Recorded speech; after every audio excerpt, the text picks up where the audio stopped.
La rectal, aquí sí no me pongo del lado del doctor Bochi.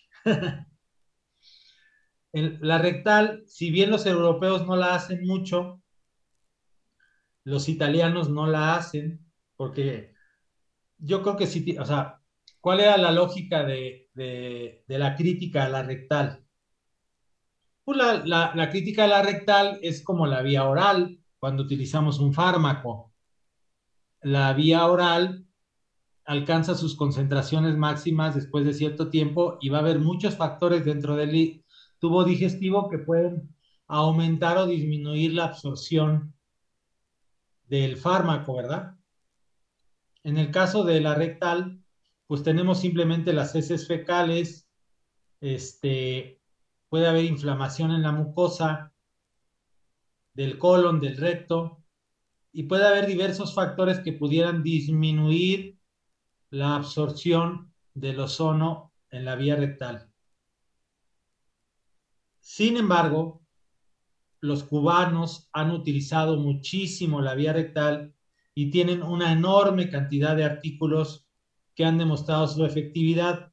Lo que sí he observado en los artículos es que hay artículos que han comparado la mayor con la rectal y para obtener el mismo efecto que la mayor requieren a veces concentraciones mayores a nivel rectal. Y eso me suena lógico desde la farmacología porque efectivamente se absorbe menos el ozono por vía rectal que por vía venosa en una mayor. ¿Sí me explico? Uh-huh. Entonces, por eso yo le llamo a la rectal la hermana, la hermana incómoda o la hermana fea de la mayor, pero sigue siendo su hermana. Ajá. ¿Y este sería directo, maestro? ¿El puro aire? Se pone el gas directamente. Es la más fácil para aquellos que no tienen mucha experiencia en el tema venoso, ¿verdad? Aunque yo les insisto que la aprendan, la mayor, pero es la más fácil de poner la rectal. Yo no uso, como les platicaba, Nelaton, utilizo sondas de alimentación neonatal, pero gruesas, de 8 French, 8 FR, que son suficientes para atravesar el recto. De todas maneras, al paciente obviamente se le pide que se tranquilice, que se relaje, y yo les pido que tosan en el momento en que introduzco la sonda a nivel del ano, ¿verdad? ¿Cuánto lo meto? Pues aproximadamente 12 centímetros, más o menos, la sonda, eh, y pues a partir de ahí le puedo aplicar las jeringas de ozono dentro del recto, ¿no? Uh-huh. Este, Vuelvo a repetir, no es mi vía preferida porque yo creo más en que la mayor es la mejor de las terapias del ozono y porque lo he visto así, pero sí la llevo a usar cuando definitivamente, por ejemplo, hay un caso muy en particular que siempre la uso y es en pacientes que han sido sometidos a quimioterapias con agentes quimioterapéuticos muy agresivos, toda vez que las venas son muy difíciles de puncionar. También la utilizo en niños y también la utilizo en todos los pacientes que tienen problemas de tubo digestivo bajo, o sea, a nivel del colon. Uh-huh. Este, en general, si yo tengo una vena, yo hago la mayor. Uh-huh. Este, bueno, Profe, una preguntita, disculpe, no sé cómo sí. levantar la mano ahí. Lo primero es cómo el ozono afecta a los probióticos, pues sabiendo de que mata virus, bacterias, etcétera, y que creo que por la parte rectal es uno de los efectos importantes que podría estar haciendo. Y otra pregunta con anterioridad es que hablaste sobre la solución de peróxido y hablaste sobre un científico, no pude escribirlo, entonces para poderlo estudiar, gracias, doctor. Es la terapia del doctor Farr, Farr. Es la terapia de peroxidación. Está dentro de las que yo considero cuatro principales terapias de, de oxidación. La primera es el ozono, la segunda la peroxidación, la tercera las cantidades, las macro concentraciones de vitamina C que se convierten en peróxido, y la cuarta, el famoso el dióxido de cloro que se utilizó tanto durante el periodo de la pandemia. Sin embargo, es el menos investigado que todas las otras que te acabo de decir. La terapia del doctor Farr tiene ya varias décadas de existir y es el uso de peróxido de hidrógeno directo en una solución normalmente glucosada. Uh-huh. ¿Y qué otra cosa me preguntaste? Profe, la segunda, ¿cómo afecta el ozono interrectal a los probióticos? Es una buena pregunta que yo también me la hago. Definitivamente, seguramente los puede matar, ¿verdad? Sí, sí, señor. Sí, surgiría la hipótesis de matarlos, ¿verdad? Este, que pudiera ser una de las causales de no usar la rectal, ¿verdad? A ciertas concentraciones, porque podríamos alterar la macrobiota del intestino. Y recuerden, y fíjate qué interesante lo que acabas de decir, porque yo siempre pienso en el enterocito cuando se les provoca diarrea a los pacientes, pero también el problema podría estar a nivel de las bacterias, ¿verdad? Uh-huh. Exactamente. Y podría ser de pronto también el biofilm, que es esa placa que también las protege, como un protector allí también. Chévere poder tener esa investigación. Así es. No, no he encontrado nada, habría que buscar algo al respecto. ¿Alguien levantó la mano? Sí, yo, doctor. Adelante, Hablar Fabián García. adelante. Hola, doctor, buenas noches a todos. Buenas noches. Bueno, ahí el tema de los microbiota intestinal es que la gran mayoría está a nivel duodenal, que es donde se hace todo el proceso digestivo, pancreático, duodenal, biliar. Entonces, como el ozono no llega sino a los primeros segmentos del colon, entonces no habría una mayor alteración de la microbiota. Por ejemplo, en la enfermedad de Crohn y todo esto, pues no se alteraría por ese lado, pero generalmente las bacterias que son beneficiosas al organismo no se ven muy afectadas por las terapias oxidativas, que es lo que hemos logrado ver en terapias oxidativas. O sea, los Ok, patógenos sí se alteran, pero la microbiota trata de conservarse, que eso es algo que hemos observado y que es muy positivo. ok. Interesante comentario, gracias.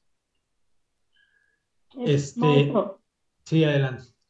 perdón, y para cuando hay una inflamación muy severa en el intestino, ¿no se recomienda? Claro, la terapia rectal se convierte en una terapia local a nivel del intestino grueso. ¿Sí me explico o no? Es decir, Sí, sí, sí, ya lo entendí. en, este, y su principal indicación y más común es el síndrome de intestino irritable, de colon irritable. O sea, es maravilloso el ozono para el colon irritable. Les va muy bien. Ah, Ujú. entonces sería maravillosa, sí, vía rectal. Sí, así es. Gracias. Ujú. Ok, Y en ese caso serían dosis moduladoras, ¿cierto? es De 15 a correcto. 30. Así es. Doctor, también en la colitis ulcerosa, ¿el ozono a vía rectal da mejores resultados que la sistémica o se recomienda más en la colitis ulcerosa la autoterapia mayor que la rectal? Yo utilizo más la rectal en la colitis ulcerosa, pero Y siempre por pongo la ejemplo, menor también acompañada. acompañando a la rectal. Ok, y por ejemplo, ¿con qué frecuencia se puede poner cuando tenemos este tipo de problemas a nivel local? se puede poner muy frecuente, o sea, podrías ponerlo Dos hasta veces. 2 veces o 3 veces a la semana. Depende también de los pacientes, a veces no están dispuestos a tanto. Ahora, aquí hay un comentario interesante. Si la colitis está sangrando, hay, hay estudios en donde se pone muy poco volumen a una gran concentración para provocar un efecto como cicatrizante. Se ponen 30 mililitros a 60 microgramos si la colitis está sangrando. ¿Ok? Entonces dijo poco volumen y mayor concentración. Sí, pero en colitis ulcerativas sangrantes. Eh, es más común encontrar a los pacientes crónicos que no siempre están sangrando, pero tienen ahí úlceras y malestar y todo esto. Y ahí es donde aplica, como les decía, concentraciones más bajas para ayudar a cicatrizar. Ujú. Okay. Y en la aplicación para las otras padecimientos que mencionamos, ¿qué cantidad sería?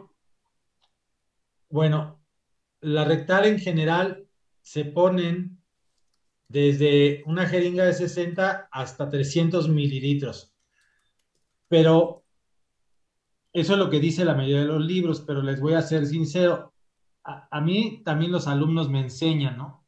Alguna vez un alumno me platicó que ponía hasta 2 litros en el colon y me sacó de onda porque yo dije, le pregunté si su paciente no empezaba a flotar, ¿no? Este, pero en este paciente, por ejemplo, que tenía colitis ulcerativa, eh, yo la verdad sí apliqué hasta aproximadamente 600 mililitros, 10 jeringas de 60, con la intención de llegar más lejos en el colon, llenar un poco más el colon del gas y no tuve ningún problema. Ujú. Este, Doctor, ujú. y por ejemplo, ahí cuando se llenan esas cantidades de ozono a nivel del colon, ¿en cuánto tiempo se absorbe? O sea, porque me ha pasado que los pacientes dicen que se quieren echar un gas, así de que ya, En minutos, siempre les digo que se aguanten 15 minutos sin echarse gases. ok, muy bien, Ajá. gracias. Por supuesto que les da ganas de echarse un gas. Y Sí. más, si tú pasas rápido, ahí el secreto es pasar lentamente el gas. Si tú dilatas la ampolla rectal muy rápido, inmediatamente van a sentir la sensación de defecar o de echarse un gas. Entonces, es importante eh, pasarle más o menos lento el gas para que no sienta tanto la dilatación a nivel rectal y le dé ganas de echarse el gas. ¿Me explico? Y luego le pedimos que se aguante unos 15 minutos. Y les pido por favor que le digan al paciente siempre que se aguante 15 minutos, porque ya me tocó un paciente que se pasó toda la noche aguantándose a no echarse gases, porque no le advertí que no tenía que ser tanto tiempo y se la pasó toda la noche resistiendo a aguantarse los gases. Imagínense, pobrecito. Ajá. Con 15 minutos que se aguanten es más que suficiente. Ujú. Acuérdense que el ozono, Doctor, tengo entonces, entendido que ese es el ajá, tiempo que da por cada 3 a 4 minutos que pasa toda la volemia de nuestro cuerpo por el hígado y por el intestino. Entonces, eso hace que toda nuestra volemia haya pasado 3 a 4 veces en esos 15 minutos. y además siempre que el ozono está en contacto con tejidos, rápido se absorbe y rápido se transforma en otras cosas, en ozónidos y peróxido. No es tan necesario, no se queda como que inerte en el tubo digestivo, ¿me explico? Ajá. Este, a lo mejor queda un poco de oxígeno y eso, ¿no? Pero no es problema que después de 15 minutos eche un gas, ¿no? El paciente. Este, pero bueno. Pero sí díganles, porque sí me dio pobrecito mi paciente que estuvo toda la noche aguantándose. Ajá. Em, Doctor, perdón. Si un paciente le hicimos hemoterapia mayor para otras enfermedades y después requiere que le hagamos vía rectal porque tenga algún problema o siga con algún problema del estómago, ¿con cuánto tiempo terminando la hemoterapia mayor podemos hacer la rectal? O sea, Pues ¿tenemos que dejar pasar tiempo o terminando las no, sesiones inmediatamente no. podemos? De hecho, hay personas que hacen una mayor una semana y otra semana hacen la rectal. A la siguiente la mayor y luego la rectal. Y Ah, ok. así. Ok, Ajá, ya se van tratando las dos cosas al mismo tiempo. así es. Ok, aquí la única contraindicación sería entonces no hacerlos juntos, nada más. No por la cantidad de volumen de ozono que vas a Ah, ok, meter. ok, Tendrías que vigilar mucho ese aspecto. ok. ¿Sí me explicó? Sí, Es gracias, que doctor. son dos equivalentes, o sea, en la cantidad de gas total que estás metiendo. Ujú, Sí, ok, gracias. ajá. Perdón, ¿de qué padecimiento hablaba la compañera maestro? Se cortó poquito.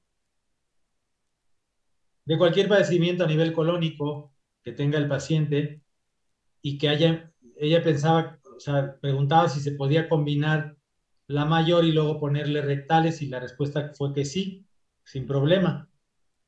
Ujú, Ok, gracias. ok. Y aplica lo mismo en la rectal que en la mayor, que son series de 20 sesiones. También nadie ha dicho que sea obligatorio los 20 sesiones o el ciclo de 20, ¿eh? Eso es habitual. Sin embargo, yo he leído artículos en donde han aplicado ciclos de 30 o hasta 60 sesiones, ¿eh? Nada más que, ahora sí que la norma normalmente son ciclos de 20 sesiones con intervalos de descanso de un mes, 2 meses. Este, pero yo me he encontrado artículos en donde ponen, por ejemplo, 30 sesiones, dependiendo también de la cronicidad del padecimiento. Ujú. Disculpe, maestro, solo una duda, no sé si usted pueda saber sobre eso. Hay una persona que come tierra, le gusta mucho. ¿Hay alguna afección en ese sentido a nivel digestivo? Pues eso normalmente ocurre cuando hay deficiencia de minerales y la paciente tiene esa necesidad. Este, son normalmente deficiencias de minerales o un padecimiento psiquiátrico. No sé qué otra cosa pueda alguien en el auditorio pensar al respecto. Y yo creo que Eh, también puede ser un problema psicológico. Ujú. Normalmente la mayoría de las personas que consumen ese tipo de minerales, que sea gis o tierra, normalmente es un problema psicológico. También se Sí, presentan porque deficiencias de minerales. Ajá. exacto, lo que y el menciona, primer ladrón de los minerales es el azúcar. La idea es quitar el azúcar, el trigo, el maíz, el arroz blanco y el jugo de las frutas. Todos son mecatos. Para mejorar la absorción de los minerales. ok, porque sí menciona que el olor a tierra o húmeda le es muy sensible al olfato y se le antoja mucho. De hecho, consumía mucha magnesia de terrón, pero la soltaba demasiado. Entonces, ahorita dice que está consumiendo arcilla. Está interesante. Pero lo que dice el doctor es interesante también. Lo que entiendo, Diego, de lo que dices es que los carbohidratos inhiben la absorción de los minerales. Y más bien los gastan porque se necesitan mucho de magnesio, potasio, selenio, zinc, sodio, calcio. Por eso la misma osteoporosis, una de las causas fundamentales es ese azúcar que es robado para formar el bicarbonato de calcio. Entonces es como la utilización también del complejo B de tantas cosas y eso está demostrado que roba los minerales, por eso las personas diabéticas no se les cierran las heridas bien y todo lo que no cierre bien las heridas, todo lo que no cierre siempre normalmente serán deficiencia de minerales. Ok. Interesante. Muy padre aportación, gracias. Ujú. Ok. Sí, gracias. Bueno, como les decía, pues aquí dicen que no mayor de 40, pero pues el paciente no, a veces aguanta ya después de que lo preparaste, aguanta concentraciones mayores, ¿verdad? Ujú. La insuflación vaginal. Bueno, también están muy bajos en concentraciones. Vuelvo a repetir, en muchos artículos hay concentraciones mayores a nivel vaginal. A lo mejor esto está bien para iniciar, pero se pueden llegar a poner concentraciones mayores para poder inhibir a los microorganismos de la vagina. Y dice un volumen de entre 1 y 2 litros. Obviamente están hablando de un flujo continuo. Ya hemos platicado del flujo continuo, que es ponerle la manguera de forma continua. Eh, y el tema aquí es que va a salir al medio ambiente y si no hay una forma de eliminarlo, pues puede afectarnos a las vías aéreas el ozono, ¿no? También se utilizan lavados vaginales con agua ozonizada o la utilización de aceite ozonizado a nivel vaginal, ¿sí? Ujú. Ok.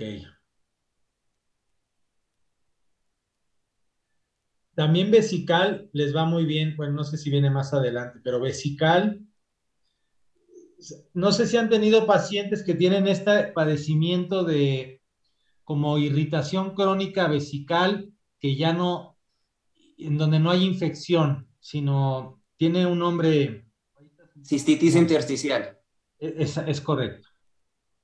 Les va muy bien con el ozono, ¿eh?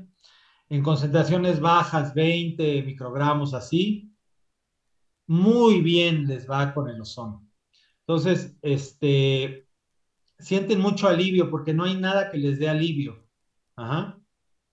Entonces, limpian muy bien la zona del meato uretral y ya meten su sonda, sacan la orina que haya y pueden poner hasta 180 mililitros en un adulto, o sea, 3 jeringas de 60 en la vejiga y les va muy bien. Ujú. ¿Qué sucede, profe, cuando el paciente termina con un dolor insoportable toda la noche, lo llama a uno y uno sin saber qué hacer después de ese procedimiento intrauretral? O sea, que en vez de mejorarle le causara dolor. Sí, señor, una vez me pasó eso y pues no supe qué hacer. Y ¿Qué ese paciente lo concentración, perdí qué después. concentración 5 utilizaste? centímetros, fueron 5 centímetros a una concentración, creo que era como de 15, 20, con unos 7 años, más o menos. Nada más 5 mililitros. Sí, señor. Yo creo que no tenía una infección o algo así. Pues yo estaba con otro médico pues, reconocido en la parte de sonoterapia y estamos viendo un agrandamiento también de próstata y él dijo, pues vamos a ponerle 5 o 7 centímetros intrauretrales. Se le puso, él quedó con mi teléfono y pues toda esa noche me estuvo llamando y yo también llamando al otro doctor y pues a la final, Yo pienso que ahí había algo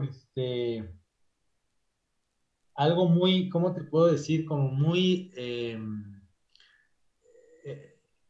como si lo hubieras puesto en carne viva o alguna cosa así, no sé, probablemente. ¿Y cómo estuvo la técnica? ¿No habrán rasgado un poquito la uretra o alguna cosa así? yo creo que así, doctor, y además estuvo pues directo el ozono, ¿no? Y sí, yo creo que irritó la mucosa.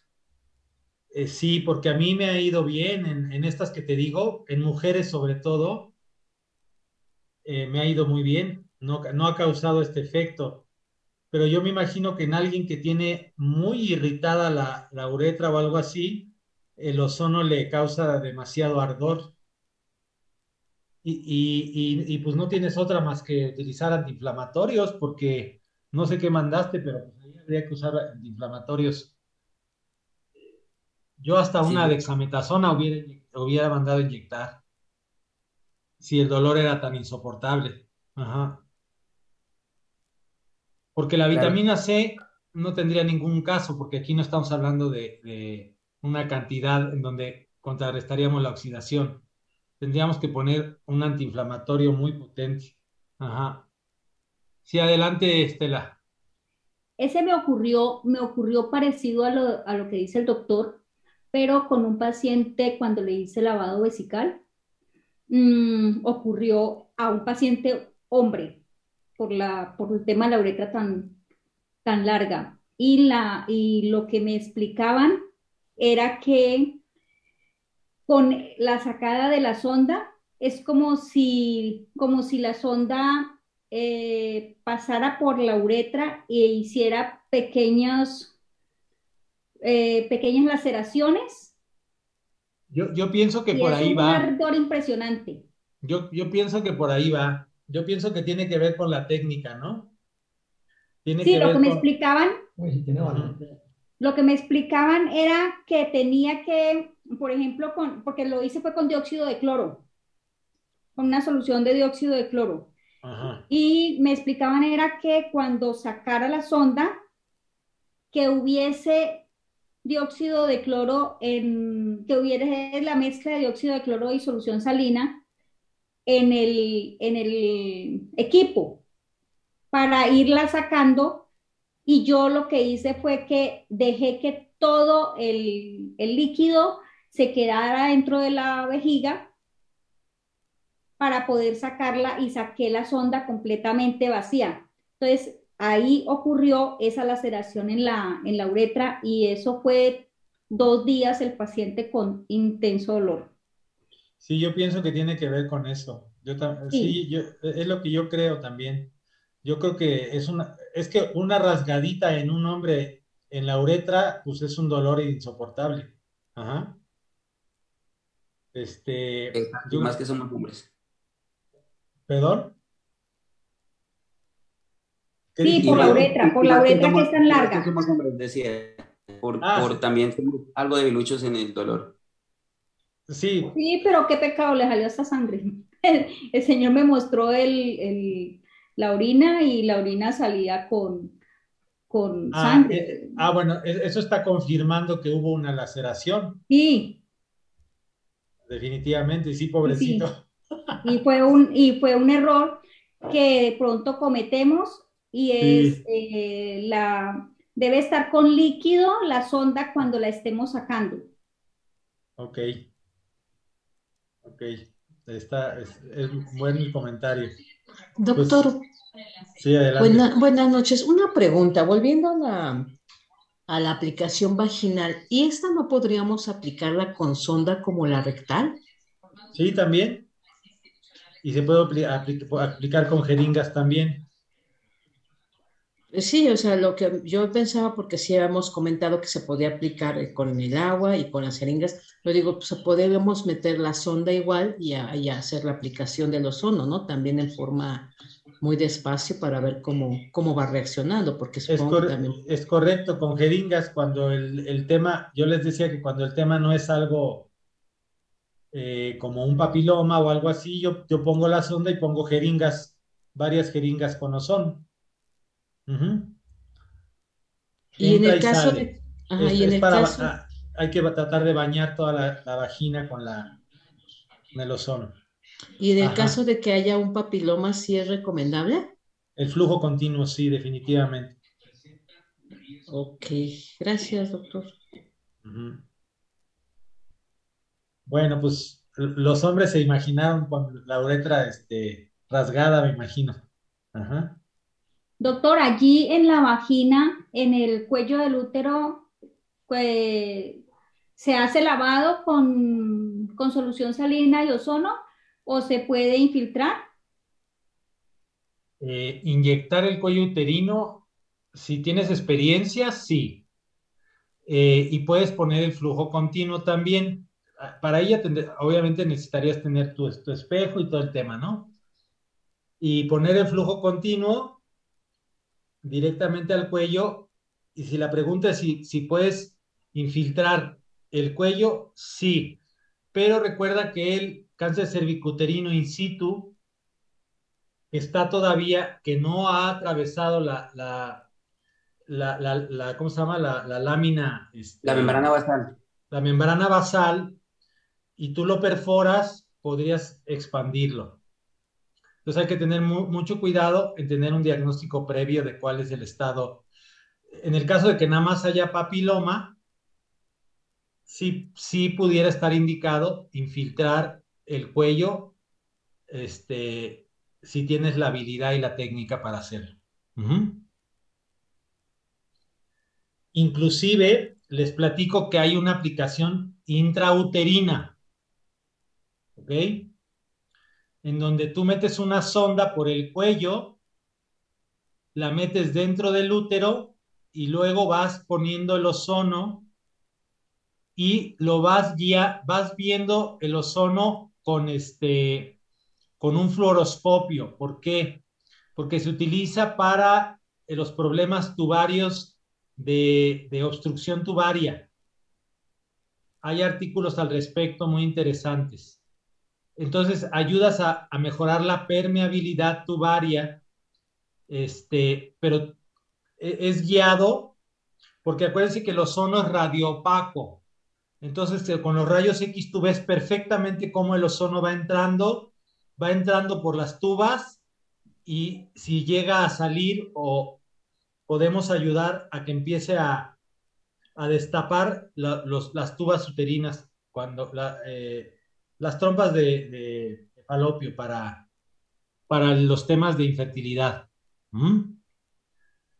Obviamente esto pues lo hace alguien con el expertise para este tema, ¿verdad?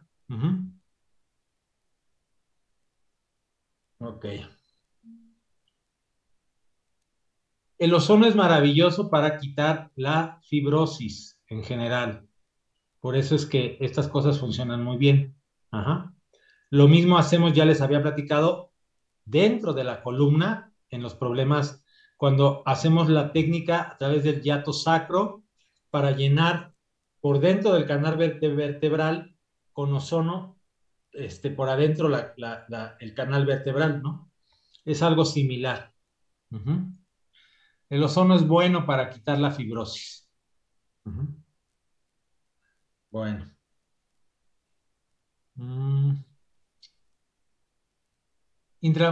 Adelante, Mayra. Perdón, doctor, si no se me pasa. Hablando de las enfermedades autoinmunes, que siempre se menciona psoriasis, pero aquí ha quedado fuera el vitiligo. ¿También lo podemos poner y si hay resultados? Muy poco. Ajá. El vitiligo es una enfermedad muy complicada. Yo he visto poco resultado en el vitiligo. O sea, sí mejoran, pero luego tiene periodos como de estrés del paciente y vuelve a lo mismo. Y vuelve a lo mismo. Ajá. Ok, como en Cuba lo manejan mucho, entonces pensé que a lo mejor sí tenían algunos. Yo sí he visto que mejoren, pero te digo que vuelven a empeorar cuando caen en periodos de estrés. O sea, sí, es que tiene que ser multidisciplinario con terapia. Hay un componente importante psicológico ahí. Psicológico. Ajá. Sí, yo lo he tratado con otras técnicas, pero quería ver qué tanto nos ayudaba el ozono. Okay. ¿Alguien más levantó la mano? Gracias. Sí, doctor. Una pregunta. Para una mastopatía fibroquística, ¿cuál sería lo recomendable? ¿Una solamente mayor? Wow. Sí, las mayores, pero si tienes experiencia en el tema y, por ejemplo, esto solo o sea, un muy buen conocimiento anatómico, ¿verdad? De la mama, también podrías aplicarlo localmente para desinflamar. Profe, o muchas veces ni siquiera se necesita mucho conocimiento, porque la mama como tal es grasa, glándulas, difícilmente arterias o venas que uno pueda chuzar, y uno lo podría poner. Yo lo hago especialmente es con terapia neural o con otros medicamentos, pero quería preguntar, no tengo mucha experiencia sobre eso, pero creo que es así, es esa parte local, como si fueran radios de una llanta, perdón, sí, de una llanta de bicicleta, o sea, más o menos puesto así. ¿Qué piensas? Bien, o sea, como un barrido. Ujú. Sí, señor. ¿O en Eh, pápula estamos hablando? no, se refiere a un barrido en la mama, o sea, Ajá. como a poner a varias, como si fueran rayos de, es como es una técnica de barrido en donde entras, sacas un poco la aguja, entras, sacas un poco, entras, sacas un poco así, como un Ah, ok, barrido. como sí, como cuando se dice que técnica también de abanico. O sea, Así sin es. sacar Y Exacto. pero también la mujer reconoce muy bien donde le duele, es decir, donde tiene las zonas más dolorosas, ¿estás de acuerdo? Ujú. Mm, Eh, que pero también no, se... no, no, no haría ningún daño si aplico directamente. No, desinflamas. Ujú. Ok. Adelante, ¿quién levantó la mano? Yo, voy a Sí, hablar Fabián, que es que tiene mi mismo, tenemos, estamos escuchando en el mismo equipo. adelante, Fabián. Bueno, doctor, con respecto a las patologías fibroquísticas a nivel mamario, es mejor ponerlo perilesional. Igual uno lo coloca allí alrededor, aspira que no haya vasitos, porque cuando hay estas patologías, si uno abre, sí, la verdad, hay mucha vasculatura, cuando hay procesos inflamatorios, hay mucha neovascularización allí. Entonces, para no hacer barridos o hacer sembrados, pues se hace más bien perilesional alrededor. Y sí, baja bastante, funciona muy bien. Ok, perfecto. Muchas gracias. Este, las aplicaciones intramusculares, bueno, eh, en general, todo músculo puede ser funcionado con el ozono, ¿verdad? Eh, y muy en particular, pues las zonas de contractura muscular. Ahora, lo que llamamos puntos gatillo, es muy importante llegar exactamente a donde está el punto gatillo, que no es precisamente todo el fascículo muscular, sino una parte dentro de ese fascículo. Se dice que cuando uno llega hasta el punto gatillo, inclusive el paciente percibe la, el dolor referido, o sea, la distribución del dolor que a veces tiene. Es decir, hay puntos gatillo, les tengo que dar una clase de estos en particular. Hay puntos gatillo activos y pasivos. Activos es que todo el tiempo te están doliendo y tienen una cierta distribución en la zona del dolor, ¿no? Los pasivos es que cuando tú los presionas se siente ese dolor. Cuando tú localizas justamente el punto gatillo, se percibe ese dolor referido y a veces inclusive fascicula el músculo. Eso quiere decir que estás en el mero lugar exactamente del punto gatillo. Y es el mejor lugar para poner el ozono. Uh-huh. Ahora, en general, en la contractura, a nivel lumbar, que es lo más común, se pueden utilizar las infiltraciones paravertebrales clásicas, ajá, que se utilizan, eh, dice aquí a una distancia de 1.5 centímetros laterales a la columna vertebral. Eh, dice, mmm,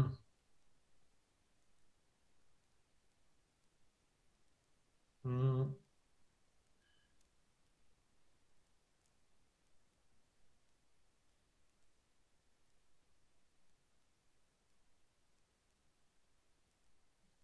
para mí 1.5 centímetros se me hace poco, ¿eh? Normalmente las ponemos un poquito más como a una pulgada de la línea media de la columna, cuando el tema es muscular.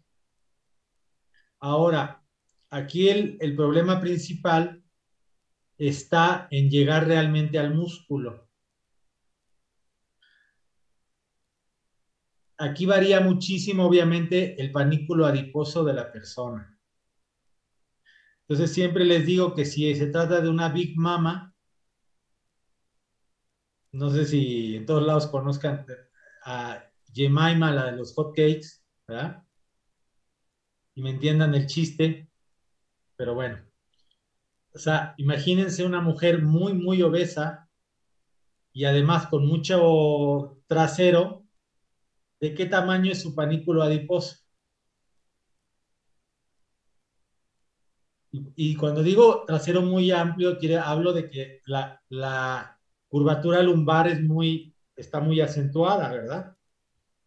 Entonces, ¿de qué tamaño puede ser el panículo adiposo ahí?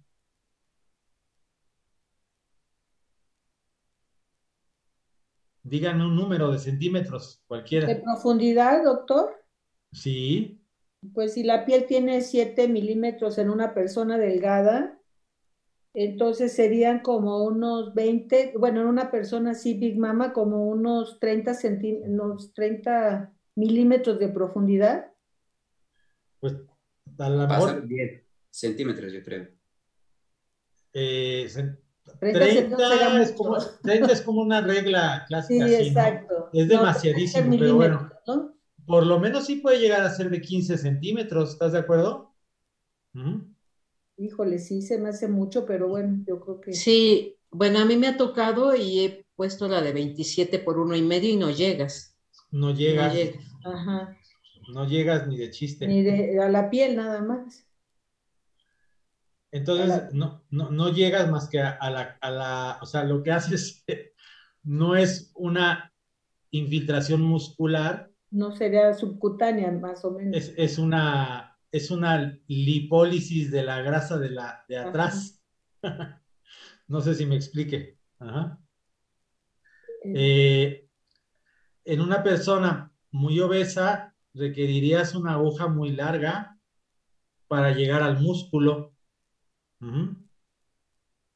Entonces hay que tener ¿cómo les puedo decir? Para empezar hay que aprender a sentir cuando pasas de la grasa al músculo. Eso es muy, muy importante. Ajá. Eh, digo, con la práctica es muy sencillo. Atraviesas la piel, luego la grasa prácticamente no ofrece resistencia a la aguja y luego la aguja topa inmediatamente primero con la fascia muscular, ¿verdad? Y el paciente vuelve a sentir. Es decir, si tú estás percibiendo a tu paciente, le duele cuando atraviesas la piel. Luego prácticamente no siente y cuando tocas la fascia ya le vuelve a doler y además tú sientes resistencia. Y luego atraviesas la fascia y ya estás dentro del músculo. Y la sensación del músculo es muy diferente a la de la grasa. Entonces, si tú quieres trabajar músculo y es muy, muy común que sea la zona lumbar, sí tendrías que utilizar una aguja que alcanzara a llegar a la región muscular. ¿Ok? Eh, las aplicaciones, ahí dice en la declaración que son de 1,5 centímetros. Híjole, se me hace casi estar en el borde de la vértebra. Yo las hago más o menos a 1 pulgada de la línea media, cuando lo que quiero es entrar al músculo, porque está contracturado. Ujú. Cuando está todo el bloque muscular contracturado, puedes poner varias aplicaciones intramusculares para vertebrales.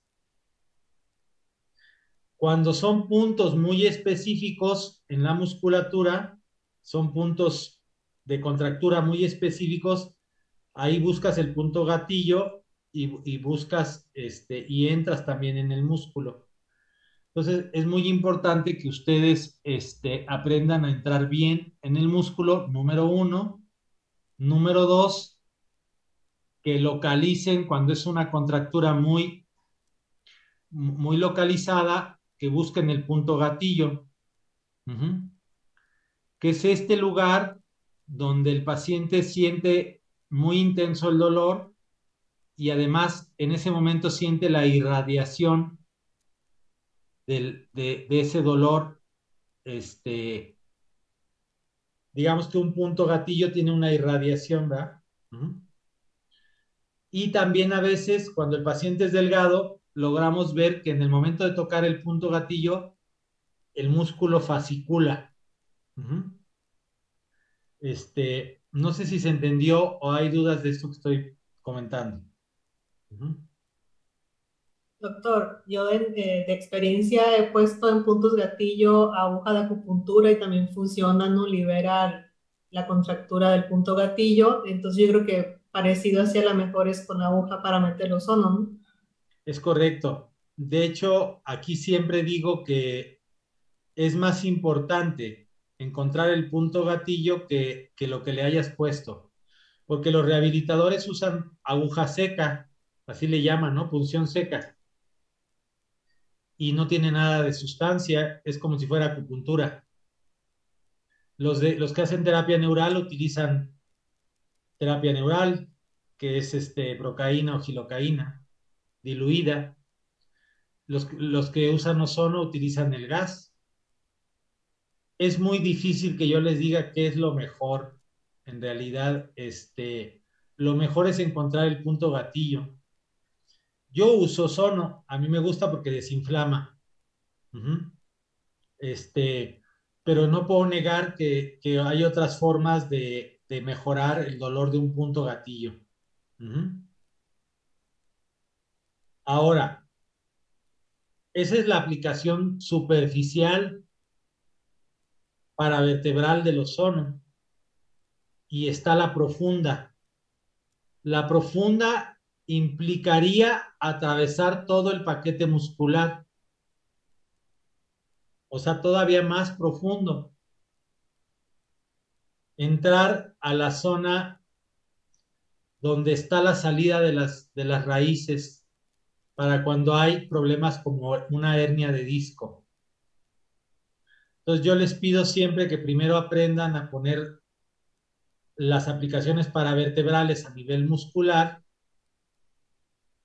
entiendan muy bien la anatomía de la espalda, sientan a los pacientes para poder después hacer una aplicación como la que les estoy diciendo, para una hernia de disco, en donde la aguja definitivamente es larga y sentimos cómo pasamos piel, pasamos grasa, entramos a músculo, avanzamos, pasamos músculo y entramos ya en la zona, digamos, retroperitoneal, en la zona de salida de los nervios. Y ahí les pido que siempre lo hagan con mucho cuidado porque no es raro que toquemos una raíz dorsal y el paciente va a sentir un toque muy fuerte. No pasa nada si estás entrando con mucho cuidado. Te retiras 1 milímetro, 2 milímetros y pones el gas y llenas la zona de gas para cuando es una hernia de disco, pero esa es la aplicación profunda. Entonces hay que ir adquiriendo la habilidad, ¿verdad? Lo que sí está como que muy mal es no llegar ni siquiera al músculo, es lo que les trato de decir, porque si el paciente tiene mucha obesidad, pues con una aguja de 1,5 pulgadas, pues no vas a llegar a ningún lado, más que a la grasa, ¿verdad? Doctor, y también se puede uno apoyar, a lo mejor a veces depende del caso, con un ultrasonido para ver dónde llega la aguja. En las aplicaciones profundas, cuando hacemos discólisis, se utiliza ultrasonido o fluoroscopía. Cuando hacemos discólisis, cuando buscamos entrar al disco. En la aplicación profunda, pues pudieras ayudarte si tienes el ultrasonido para ver por dónde va la aguja, sí, claro que sí. Te pudieras ayudar. En Cuba, que hacen mucho tratamiento de este tipo, las enfermeras hacen la aplicación profunda del ozono hasta que el paciente ya toca turno de que se le haga la discólisis, por ejemplo. Muchos con las puras aplicaciones profundas ya les disminuye mucho la la hernia de disco. Y si ustedes lo combinan con quiropráctica, por ejemplo, pues tienen todavía mucho mejores resultados. Uh-huh.